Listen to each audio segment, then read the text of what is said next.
for taking the time, Dave. I'm Kevin Phoenix from the Hashtag Show. I love Upload, love your work. I mean, The Office, Parks and Rec, you're everywhere. But you directed, you're a co-executive producer on the series, and you directed and edited episode 305. So my first question is, why do the Nathans still have the same phone number? Yeah, that's a that's a good question. Well, why would he change it?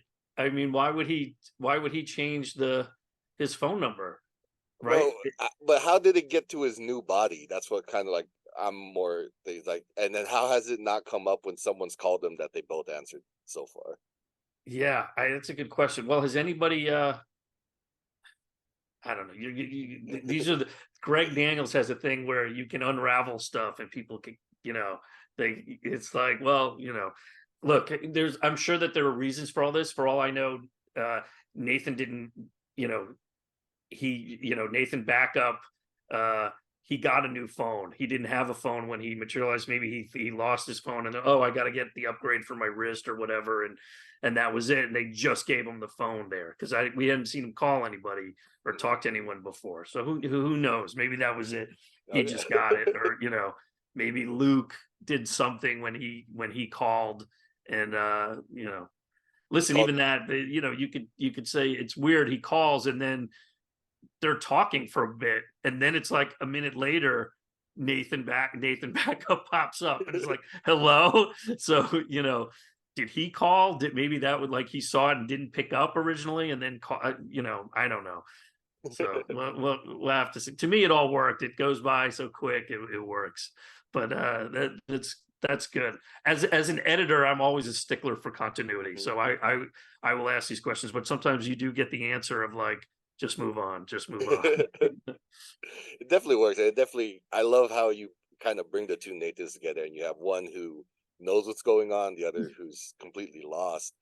From a director's side, what were the challenge? Outside of like body doubling, camera tricks to put two of them together. From the director's side, what was like some of the fun and difficulties of bringing that performance together? you know the God, I mean, listen, the technical stuff is the challenging and the creative solutions to it, because you don't want to just have this kind of, okay, let's just do a split screen and again, to quote some of my favorite shows, here's Michael Knight and Garth Knight, or Jeannie and Jeannie's sister. It's like you want to be able to move the camera around and have these characters, shoot them in a way and take the time that they both are, feel like different characters, and they're interacting with each other. I've said this before many times, just from seeing the dailies, like, wow, they have great chemistry. When you put them together and they're playing with each other, it's like, oh, they have great chemistry, and they're two different people. A lot of the credit goes to Robbie Amell. I mean, he just, what he brought to Nathan and Nathan Backup in making them similar but different. Like when you have scenes together, even if they didn't have different clothes, you could tell, oh, this is Nathan and this is Nathan Backup. Like there's just differences between them. And for me, it was, the challenge is, okay, how do we do this in a way that's efficient, that doesn't break the bank? I mean, we have a budget, we do have to be responsible, but also creative and fun. And that was the thing, was being able to, you know, take the time and shoot things. You have to shoot, everything is double the amount of coverage because you're shooting everything twice. You're shooting one Nathan, Robbie's got to go do a costume change. You shoot him again. But I mean, the acting I thought was great. That was one thing I, from the get go, I didn't have to worry, as, oh, he gets it and he's doing it and his timing is great. For me, there were challenges, and even when they meet for the first time, and okay, this, we don't want this to just be a static. We want to be able to move the camera around, and it's knowing what gear to have. So for us, it was using motion control, which is technical and it takes time to program, but the camera can run the same pattern however you want it multiple times. So the actors can do the thing, the camera runs again and again, and then you can just comp and clean them up, animate, and draw lines around them, and then you get this seamless camera motion and two different people, or the same person, I should say, playing two different people interacting with each other. It gets technical. I mean, I don't know how interested people are in all the technical stuff, but for me, it was fun and figuring out, okay, we're going to have two people walking. What's a good way to do this? Oh, let's put them on treadmills. And so we'll have one treadmill and we'll have one walking, and then we'll just move them over to the other treadmill, and that way we can, we can lock the camera down, we can move in, we can move out, we can get angles from the sides, and really bring some life to this. Oh, that's awesome. I was always wondering how, like, the moving shots, especially for for like doubling someone, is always like something that I was always wondering how that happened. But yeah, a programmed camera, like I was like, oh, that's really cool. Real like. It's something. It started, I want to say, like, the earliest time was actually Back to the Future Part 2. Bob Zemeckis was doing that with because he had multiple Michael J. Foxes, and I think it really was the first time where they could have the camera move, and they would just do different. You do one take with Michael here, another take here, and then you can stitch them together when it's all done, and so everybody's in the scene. And the tricky stuff is always, handing something to someone. If people cross and hands, or you want to, someone's handing something to themselves, you have to, it's a lot of trickery and visual effects work, but a motion control camera can do a lot of this stuff. We did something great in episode 1, actually. So people have seen when Nathan, I think it's episode 1, when Nathan Backup wakes up for the first time and he goes downstairs and he's interacting with multiple Owens, multiple. Let me back that up. We did something like that in episode 1, where Nathan Backup wakes up and he walks down the lobby and he interacts with multiple AI guys, and it's seamless how the camera's just moving and we see AI guy here and AI guy here, and that's the magic of cinema. It's the I Owen's performance is, I always forget that, yeah, it's just Owens is all the AI guy. Like, kind of that's blanked out that, like, oh crap, he is all of them. Hmm. Uh, could you talk a bit about like how fun it was to bring Owens or the AI guy into the real world, and like all the stuff? Like, did you have stuff that you knew you wanted to kind of introduce to an AI and stuff like that?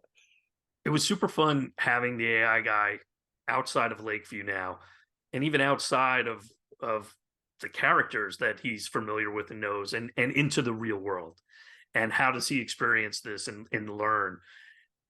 I mean, it's just super fun. And Owen Daniels brought so much to the character in having these experiences. And what, just even, he smells the city for the first time and he's like, the smells are so strong, because he's not used to that. AI guys in Lakeview, everything is, smells pretty pleasant. But it was a joy getting to work with him on the street, and just having him interact with a dog for the first time, having him cross the street, having him interact with a charging station, and just very, very fun writing. Really, I think bringing all these elements of Upload into his experience, even in the real world, just that style, that kind of, really high comedy, some dark moments, some surprising moments, and some crazy moments. But really, I was excited to get to do this and really give him a chance to shine. I I would definitely say you did. Like those, especially my favorite part. I don't know why, it's always one of my favorite gags when someone's walking, just gets randomly hit by a car. Yeah. That's that part. I had to stop it because I missed like the next minute laughing. But yeah, like Owens and like that whole situation was absolutely great. Yeah. Um, being that you directed and edited, what kind of like what kind of opportunities that does that open up, being able to direct it and being like having like your hand in the cutting room floor of all of it? Getting to direct and edit is it's a lot of fun, uh creatively. You get a lot of, there's a little more control, I think, than just cutting and having, or just directing and then having someone else edit and give notes. And sometimes there's so much going on, especially these episodes. They just take so much time to shoot and to edit. It's hard to just, okay, here's notes, and we got a limited amount of time. And then as the editor, I still live with it even after, with the, going through producers cuts and things like that.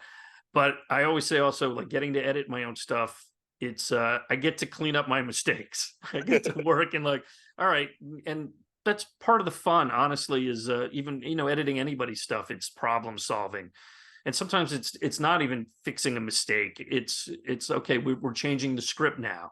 So we want to lose this moment, but how do we connect these pieces together? And it's coming up with okay, we can do this, or we can, we can comp in something here, and just all the tricks we can do. And with the equipment, the editing equipment, even the temp visual effects that we can do is impressive, and to help tell the story and see if it's a, okay, will this work?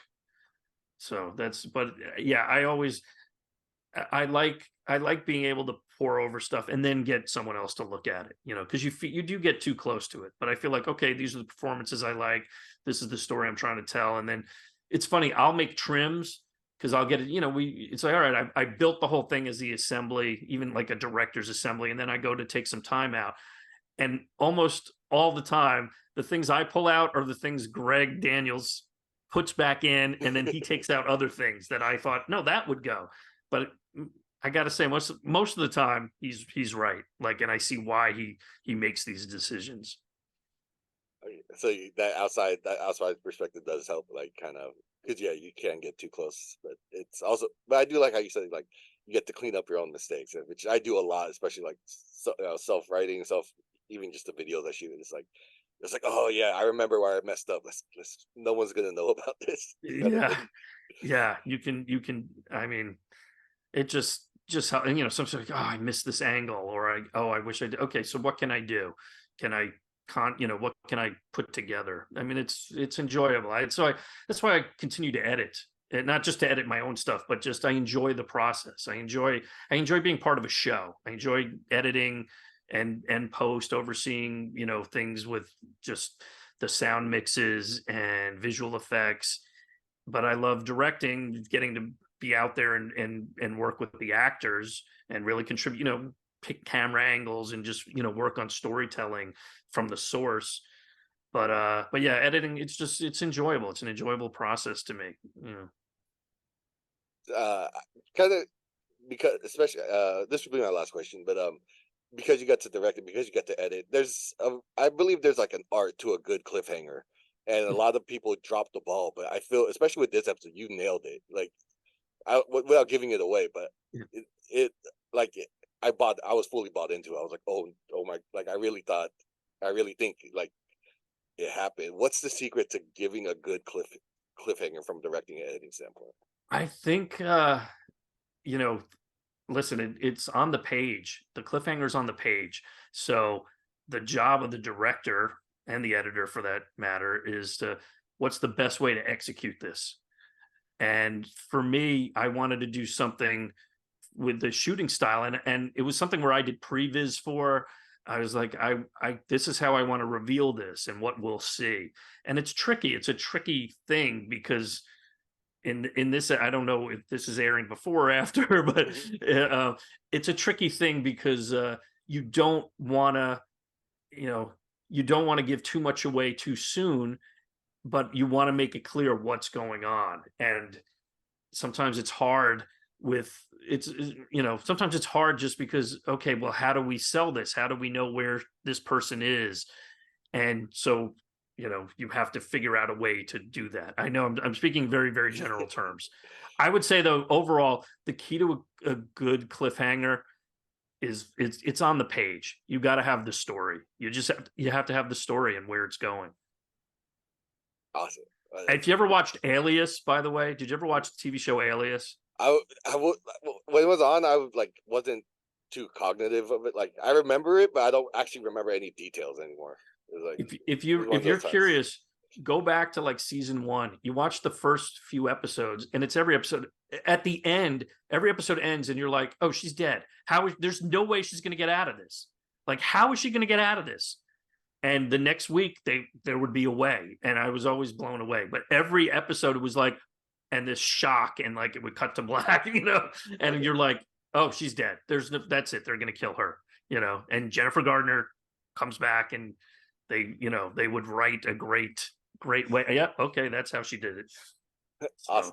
So, you know, I'll definitely put that on my rewatch list. yeah, Yeah, I definitely gotta. Yeah, good cliffhanger. Some I don't know. It's when it's done well. It's just like, even though you know it can't be true, it's like, oh man, when you're bought into it, it's always just one of those like best experiences when you're watching TV. And you definitely absolutely. brought it to 305. Like I can't. I think also, I mean, to me, it's not just about there's a cliffhanger there, but it's also to blow some people's minds, so to speak. Again, and I going back to another J.J. Abrams show, I remember watching Lost, and suddenly at the end of this one episode, you realize, oh my God, these weren't flashbacks; these are flash forwards. Like this is now in the future, and it was just like mind blowing. And it was like, oh my God, and so that's something I think I love to strive for. And if you get that kind of material, that's great. And I feel like in this episode we got a lot of great stuff. And yeah, even the little bit of a cliffhanger ending, like oh my God. So we'll see. We'll see what the audience thinks.